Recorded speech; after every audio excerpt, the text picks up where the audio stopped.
The crimson glow of the dying dwarf star painted the corroded corridors of Prison Station, Scintille 8, in shades of amber and rust. Once a proud outpost of the Isker Empire, the station had devolved into a forgotten hulk of metal, a derelict tomb orbiting in the forgotten reaches of space. Its life support systems whispered through rusty ventilation ducts, barely maintaining the minimal requirements for human survival. Adrian Vork wiped hydraulic fluid from his hands as he examined the failing coolant valve. His weathered coveralls bore the stains of a decade spent repairing the station's failing machinery, a job that paid in scraps of credits, but kept him beneath the Empire's watchful gaze. The valve hissed, expelling a weak plume of steam before sealing itself once more. "One more patch," he muttered, retrieving a micro-welder from his toolkit. "Maybe it'll hold for another month."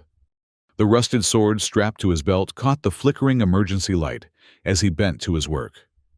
An ancient relic, forged on pre-stellar Earth and passed down through generations of his family. Its blade was pitted with microcrystals of uranium dust. Its edge, slightly chipped, but somehow unbreakable. Adrian's father had called it Conscience, a name whispered with reverence as he'd placed it in his son's hands. "A tool is only as moral as the hand that wields it," his father had said. The memory flickered, like the dying lights overhead. Adrian shook off the recollection and sealed the valve. He was due to inspect the reactor coolants in Sector 7, a rarely visited area rumored to hold abandoned chambers. The station workers whispered strange tales. "There's someone down in Sector 7 who's been making carvings for centuries." But Adrian paid little attention to such stories. Surviving the Empire meant keeping your head down and your thoughts quiet. As he navigated the labyrinthine corridors toward Sector 7, the pipes groaned and condensers rattled. The station itself seemed to shift and breathe, a metal organism slowly dying in the vacuum of space. Occasional creaks punctuated the silence, the superstructure adjusting to the gravitational pull of the dwarf star. The maintenance logs for Sector 7 were sparse, with only a few annotations about reactor coolant levels. Nothing about the subcorridors or what might be housed within them. Official Imperial records were equally unhelpful, offering only technical specifications and occasional references to Subject X-73.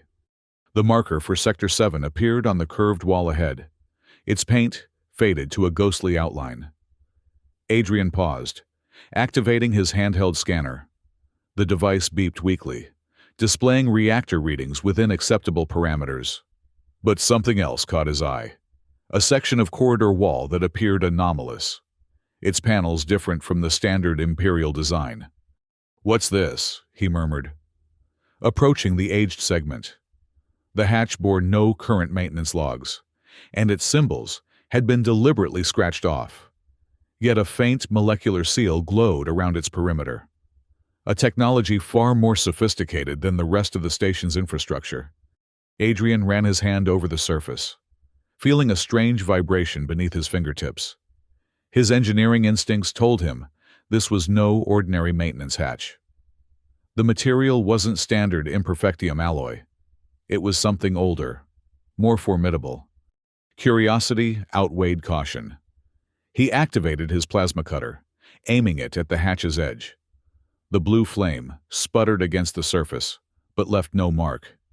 Frowning, he increased the power, only to watch the cutter's beam dissipate harmlessly against the material. "Impossible," he whispered. "Not even molecular-bonded steel should resist a plasma cutter at maximum setting." In frustration, Adrian struck the hatch with his fist. The impact jarred his arm, but left the seal intact.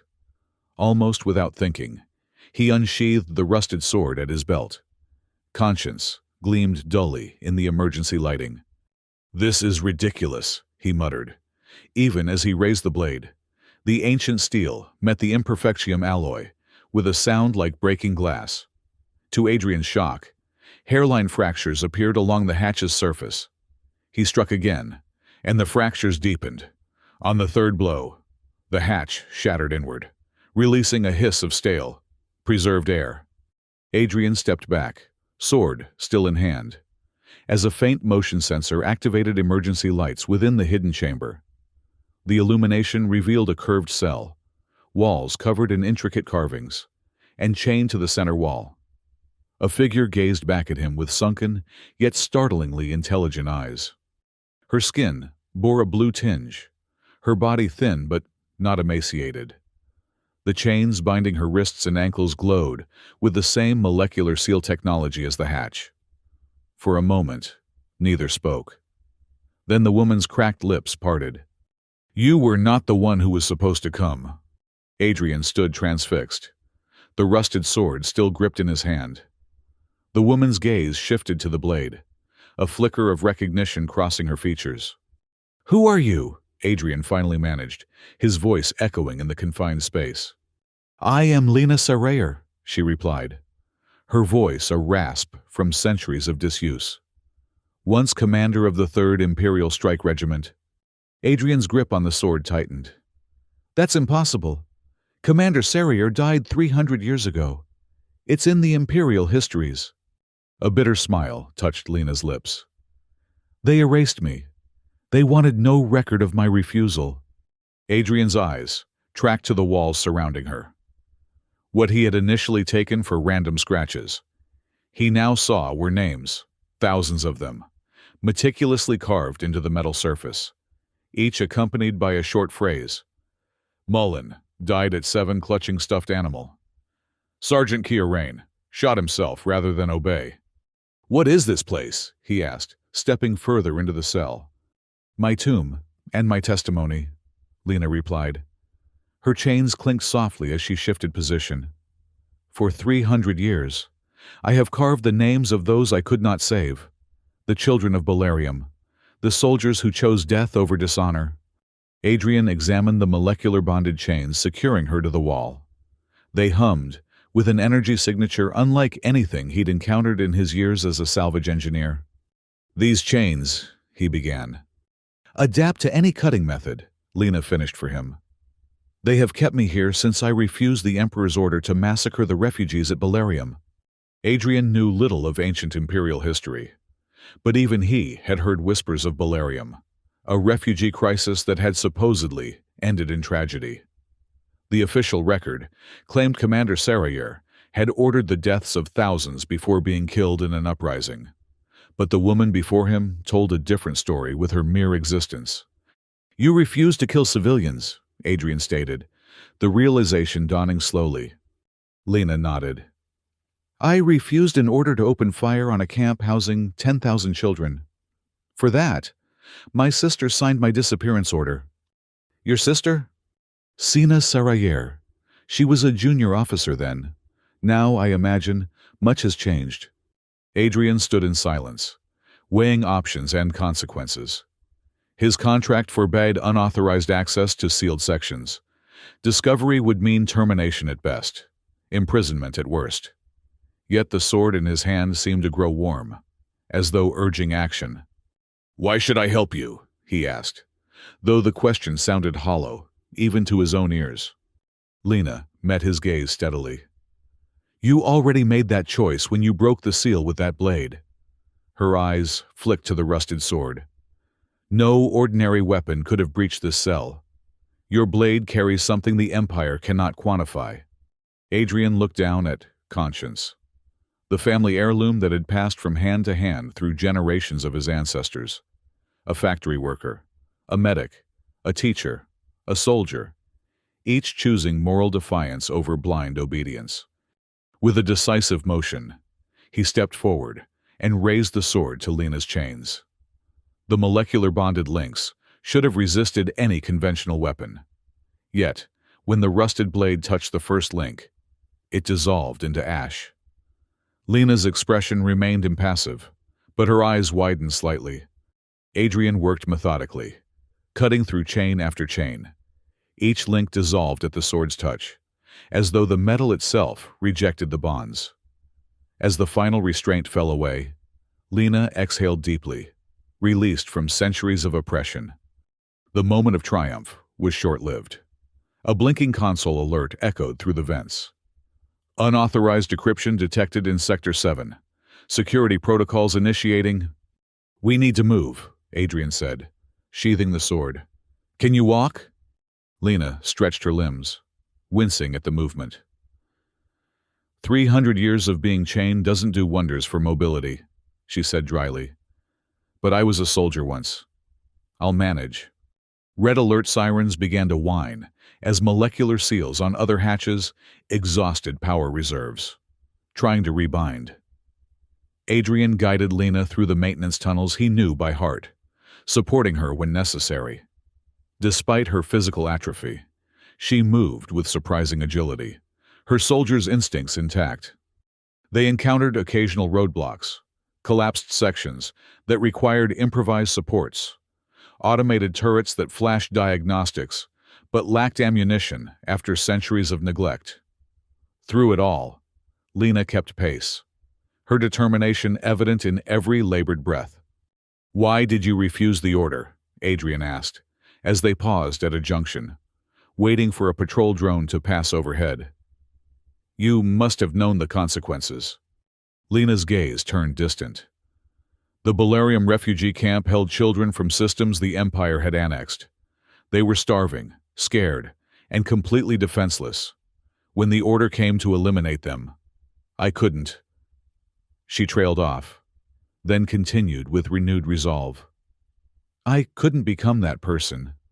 I knew they would erase me, but I thought it would be a quick execution, not this. And your sister signed the order? Pain flickered across Lena's features. Sina was always more devoted to the Empire than to family. She believed sacrificing me would preserve the greater good. I saw her tears as she signed the document, but she signed it nonetheless. The drone passed, and they continued their journey through the station's arteries, working their way toward Adrian's makeshift shuttle, hidden behind a crumbling service bay, covered in tattered tarpaulins and patched plating. The vessel represented Adrian's only hope of eventual escape from Imperial service. It's not much, he admitted as they reached the bay, but it has life support and functional thrusters. Lena surveyed the shuttle with a soldier's eye. It will do. Where can we go? Adrian hurriedly powered up the shuttle systems. There are outposts in the Rim territories where Imperial oversight is minimal. We can find shelter there, at least temporarily. As the shuttle's engines reluctantly came to life, Lena placed a hand on Adrian's arm. You don't need to risk your life for someone the Empire claims is dead, she said quietly. This isn't your fight. Adrian met her gaze. Maybe it should be, he replied. With a decisive motion, he engaged the thrusters. The shuttle groaned, cables snapped, and they pulled free of the station's gravitational field. As they accelerated away from the dying glow of the dwarf star, Lena stared back at the receding station, her expression unreadable. Now that I am free, she whispered, almost to herself, the Empire's darkest secret will unfold. The shuttle jumped to hyperspace, leaving behind the prison that had held her for 3 centuries. In the cramped confines of the hyperspace shuttle, Lena sat with her eyes closed, her breathing measured and deliberate. The blue tinge of her skin seemed more pronounced under the shuttle's harsh lighting, a testament to the cellular changes 3 centuries of confinement had wrought. Adrian piloted in silence, occasionally glancing at his unexpected passenger. She was both a historical figure and a living paradox, someone who should have been dust centuries ago, yet sat breathing before him. How did you survive so long? He finally asked, breaking the silence. Lena opened her eyes. The Empire wanted me to live with my choice. The cell was designed for longevity, nutrient injections, waste recycling, minimal life support. They wanted me to witness the continuation of the regime I had defied. And the carvings? The names? Memory is resistance, she said simply. Each name I carved was someone the Empire wanted forgotten. I became their living memorial. She rubbed her wrists where the chains had bound her. 3 centuries provides ample time for carving.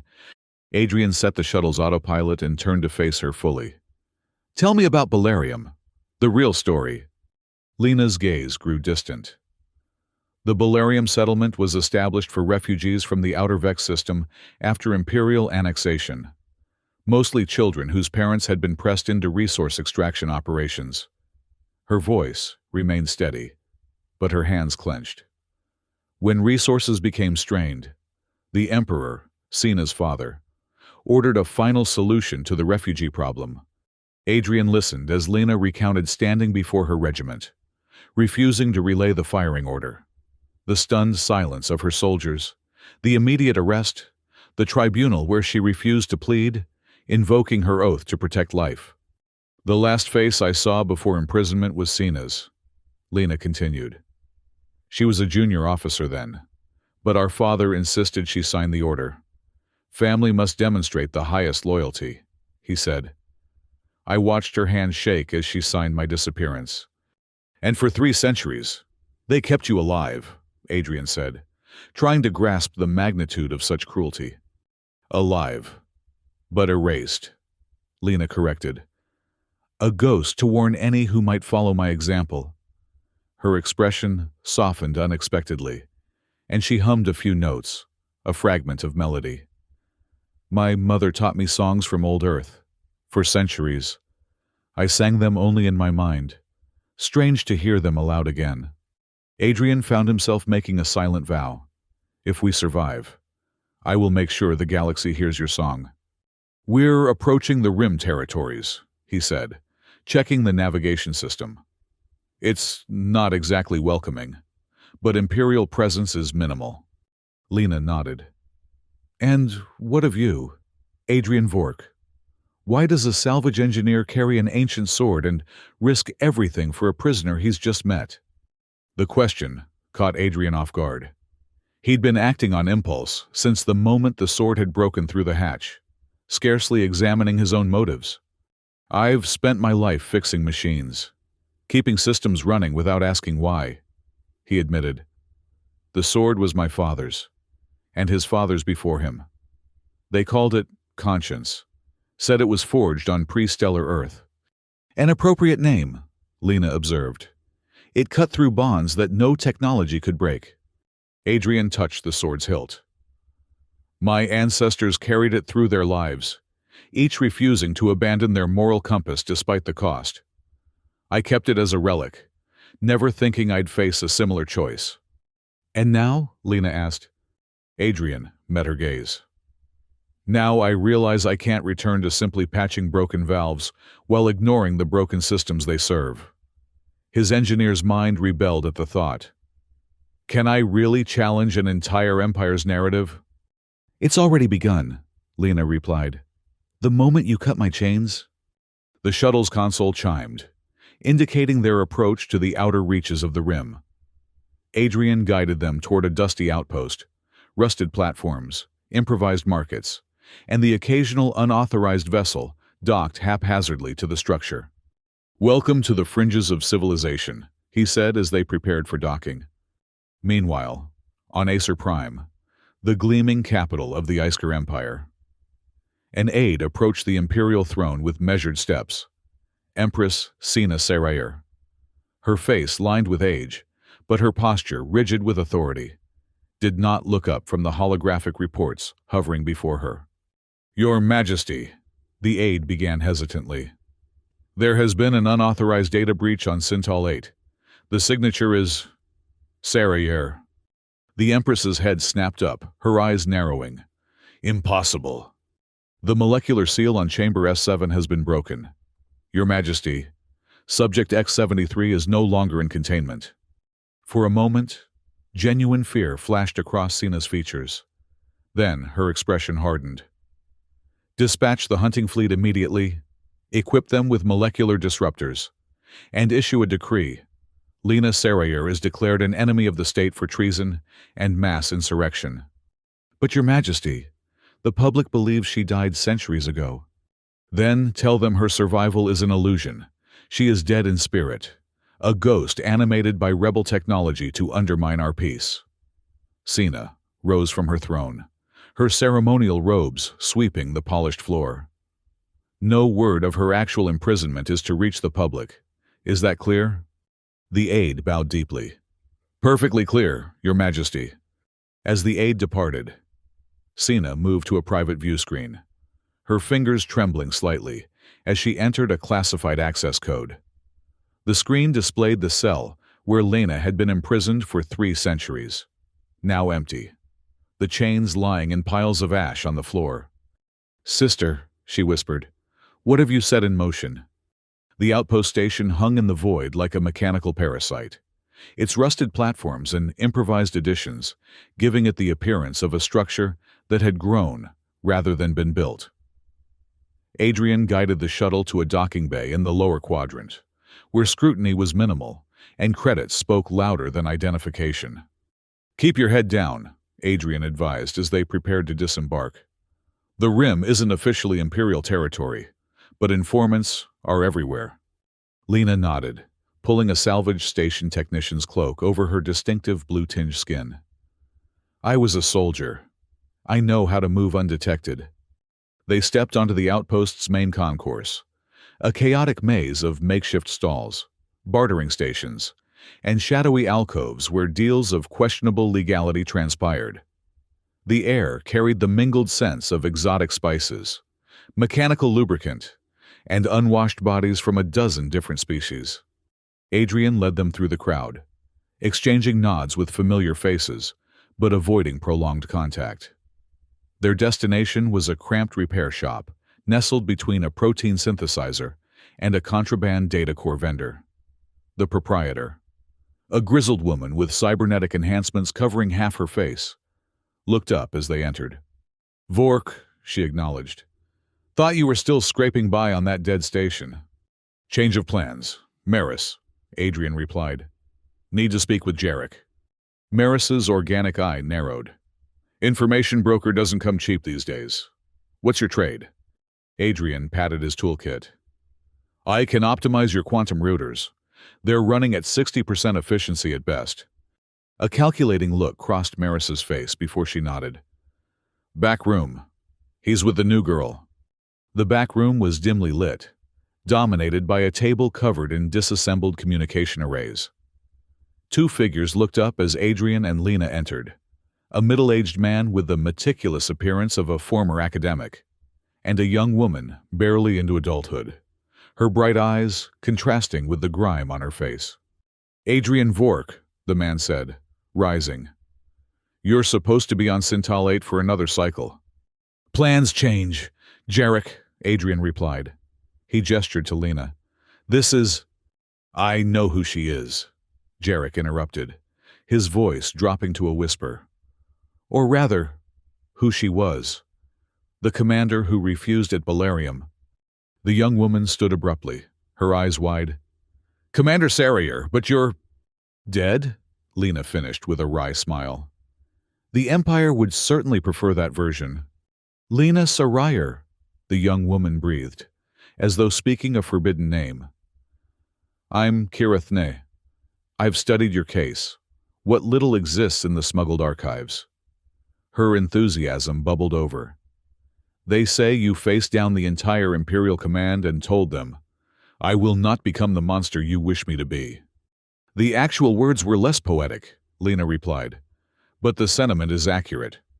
Jarek Vals studied Lena with the analytical eye of an information broker. 300 years of imprisonment, yet here you stand. The Empire will hunt you relentlessly, not just for who you were, but for what you represent. Unquestioned conscience.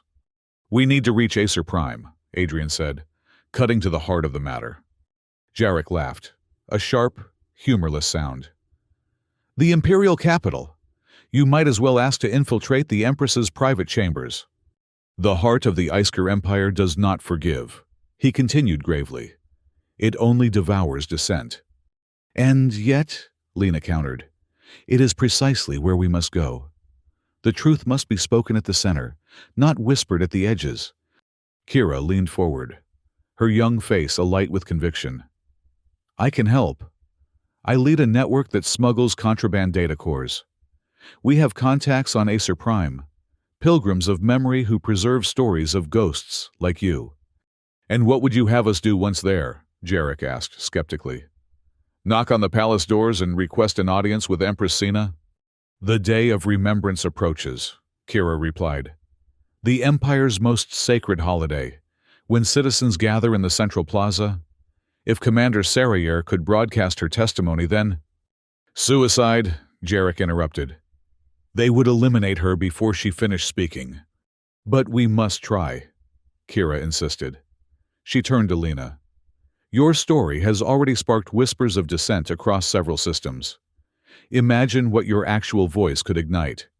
Adrian watched Lena carefully, seeing calculation behind her eyes, the strategic assessment of a former commander weighing risks against potential gains. We would need transit lanes that bypass Imperial patrols, Lena said finally. Jarek sighed, reaching into his coat to produce a battered star map projector. I may have something that could help. Old smuggler routes, unmarked slipstreams.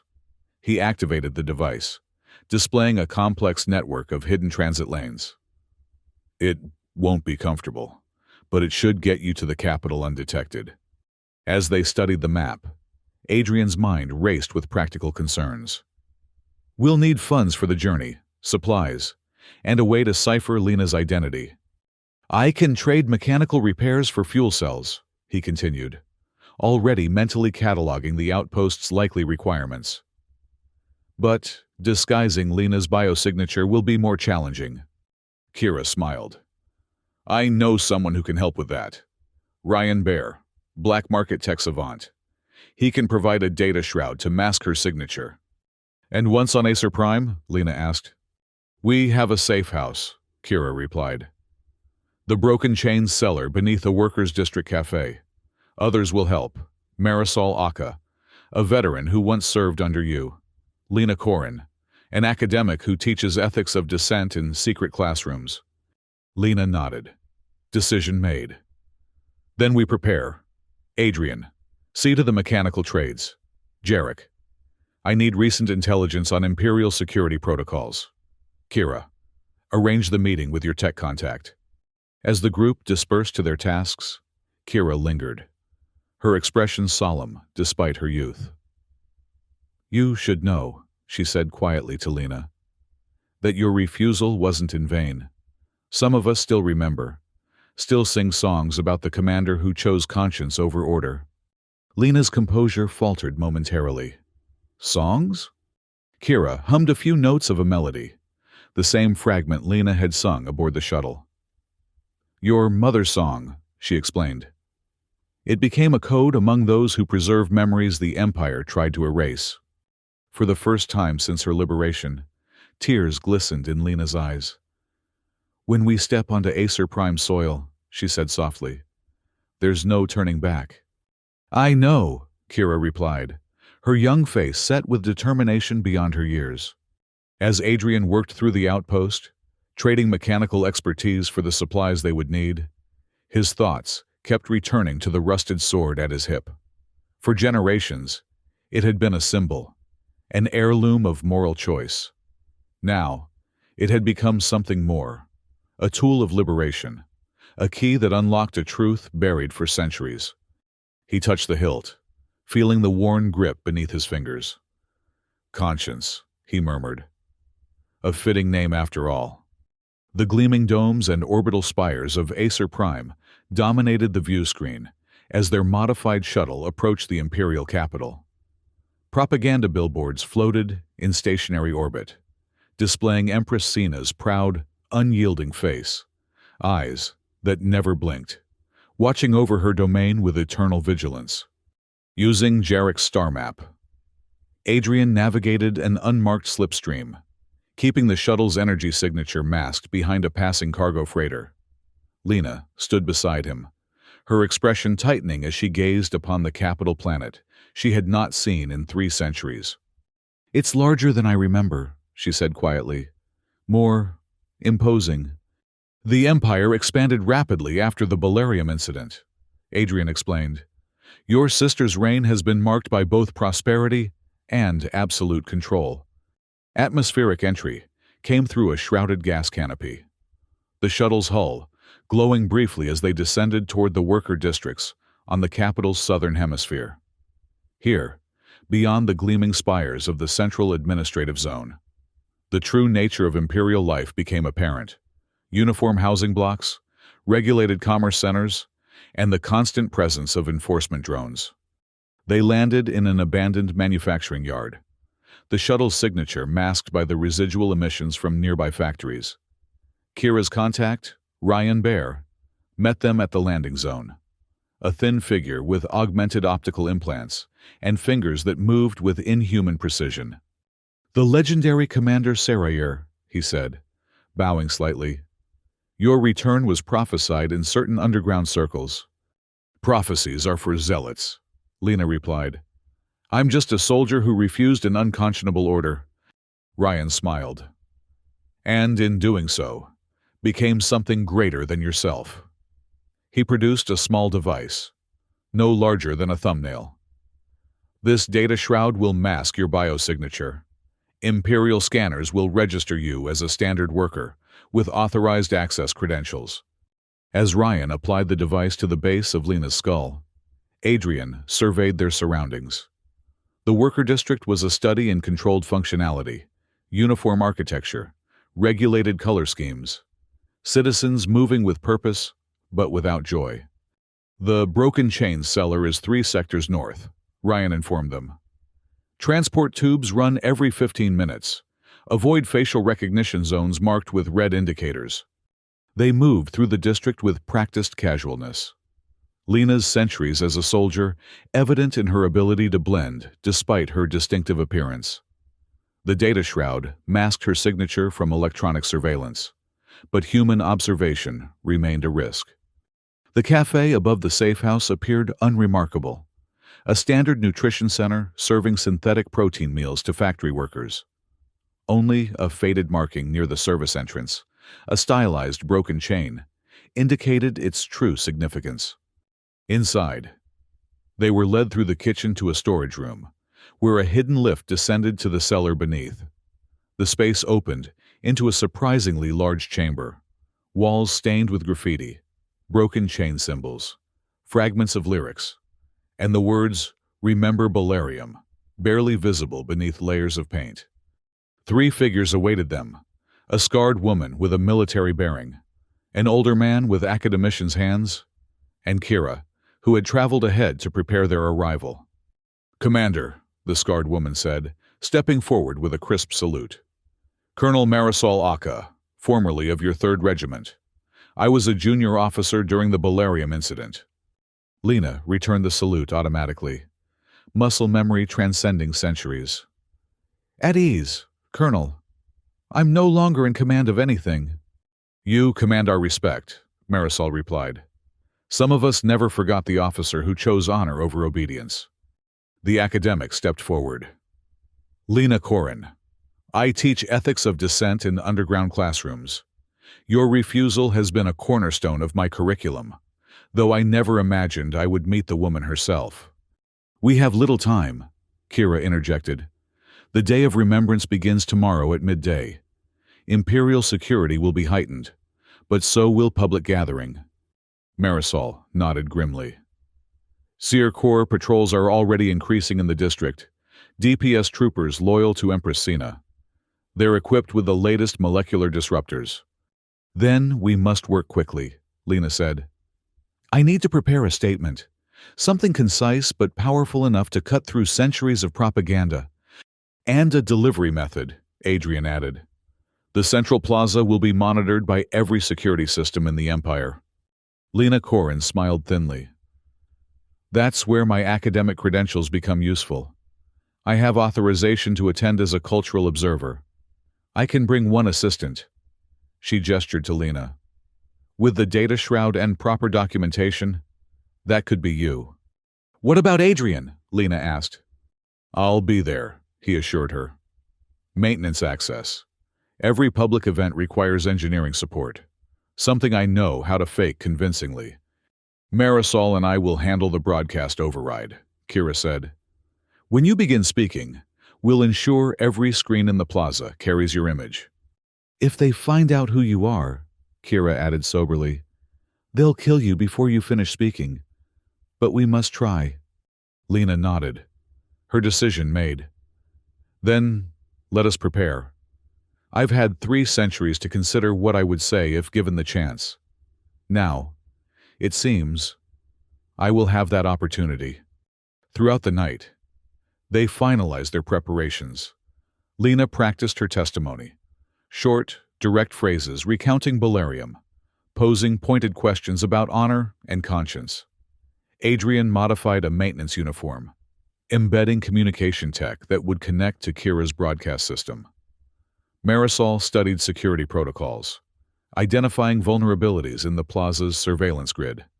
As dawn broke over Acer Prime, casting long shadows across the worker district, Lena stood before a small mirror in the safe house. Her blue-tinged skin had been partially masked with cosmetics, her distinctive features softened by Ryan's skilled application of synthetic dermal layers. "Will my own sister recognize me?" she wondered aloud. Adrian, adjusting his maintenance uniform nearby, looked up. "Would you want her to?" Lena considered the question. "Yes," she finally said. "I want Sina to look me in the eyes and remember the choice she made 3 centuries ago. Not for vengeance, but for truth." "Truth is a powerful weapon," Adrian replied. "More dangerous than any blade." Lena's gaze fell to the rusted sword at his hip. "Except, perhaps, that one." The central plaza of Acer Prime stretched like a vast marble ocean before the Imperial Palace, a space designed to accommodate tens of thousands while maintaining perfect sight lines to the ceremonial platform. On the Day of Remembrance, it filled with citizens from every sector of the capital, soldiers in ceremonial armor, uniformed workers, students in diaspora-produced robes. Above it all, Empress Sina's massive holographic visage presided, her voice amplified by orchestral drones as she began the traditional address. "Citizens of the Isker Empire, we gather to honor the fallen, to celebrate our unity, and to renew our commitment to order." Adrian, in his maintenance uniform, moved methodically through the crowd, his authorized access badge allowing him to approach the technical stations positioned around the plaza's perimeter. Each step brought him closer to the primary broadcast node, the critical juncture where Kira's override would link to Lena's transmission. Lena Corrin, with Lena disguised as her assistant, stood among a group of officially sanctioned observers near the platform's edge.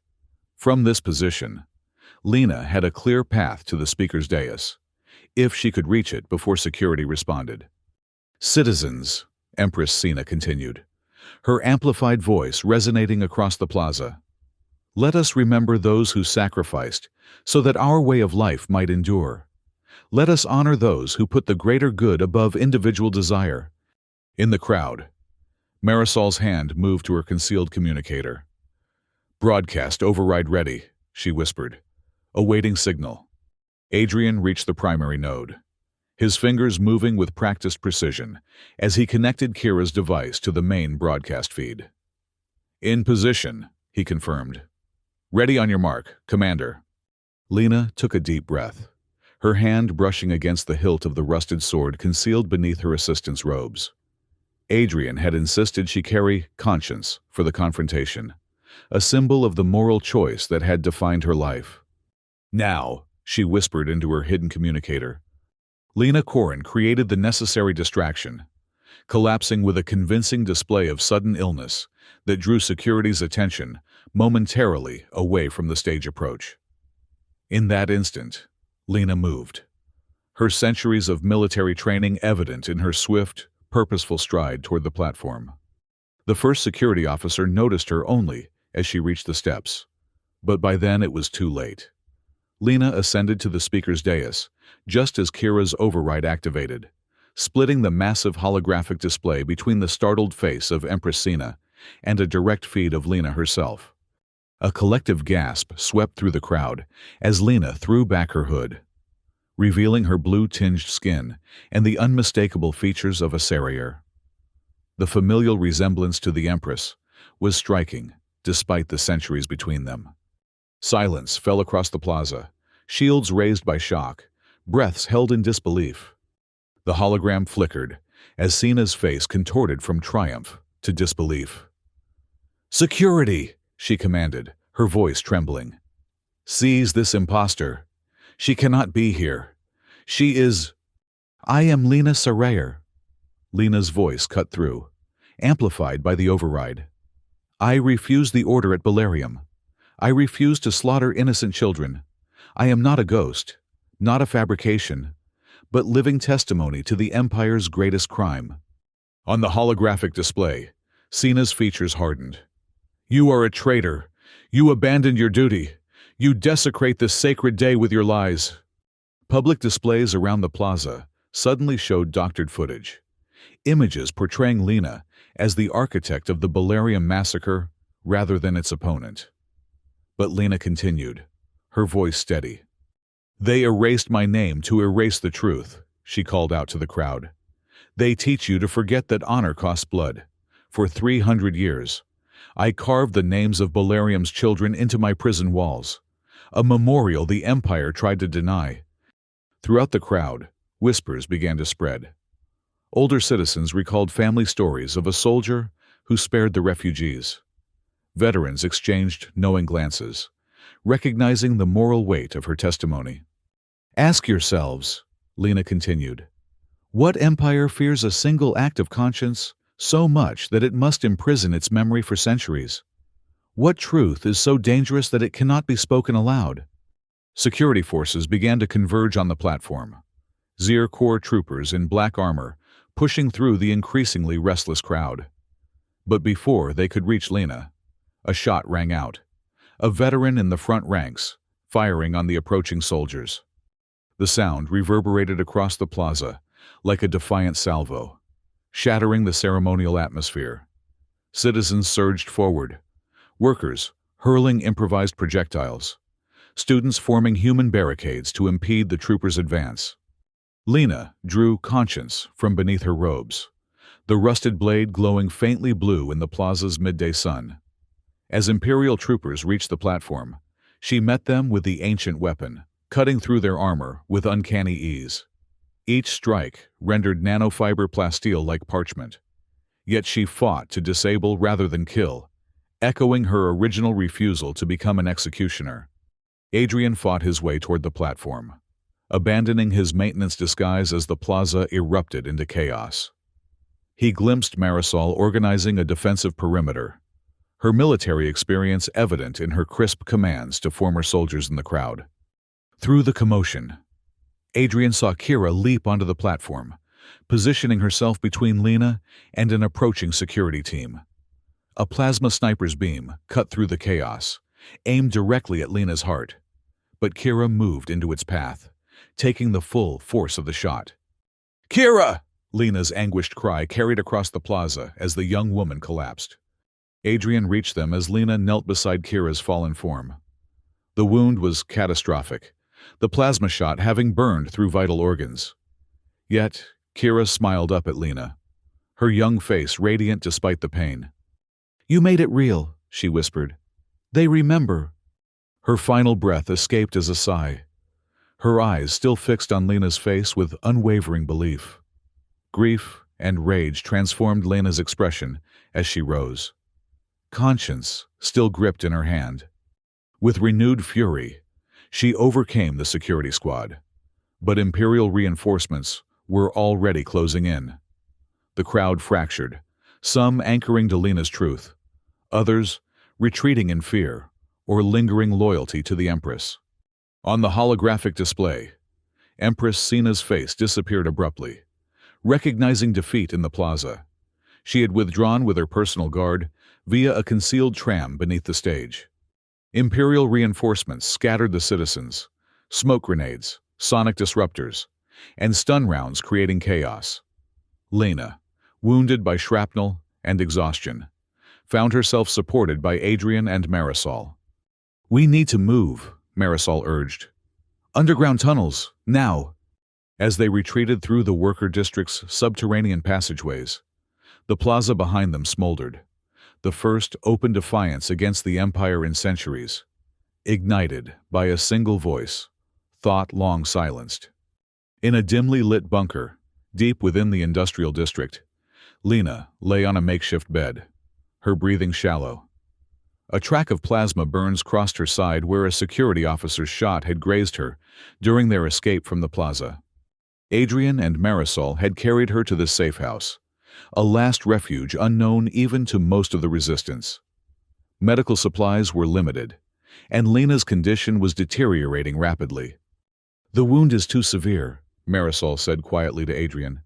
"Without advanced medical intervention." "Which we cannot seek without being captured," Adrian finished, his voice hollow. Lena stirred, her eyes opening. Despite her weakened state, her mind remained clear. "Bring me a data core," she requested. "I need to record my final testament." Marisol produced a portable data core, positioning it where Lena could speak directly into its receptor. With effort, Lena began to dictate, her voice growing stronger as she found her purpose in these final hours. "This is the testimony of Commander Lena Serrayer, formerly of the 3rd Imperial Strike Regiment," she began. "I record this in my final hours, but my words are meant for the future." She recounted Balerium in detail, the faces of children she had refused to sacrifice, the moment of her stand against Imperial command, the trial that had ended with her sister's signature on a disappearance order. She spoke of her 300 years of carving names, preserving memories the Empire had tried to erase.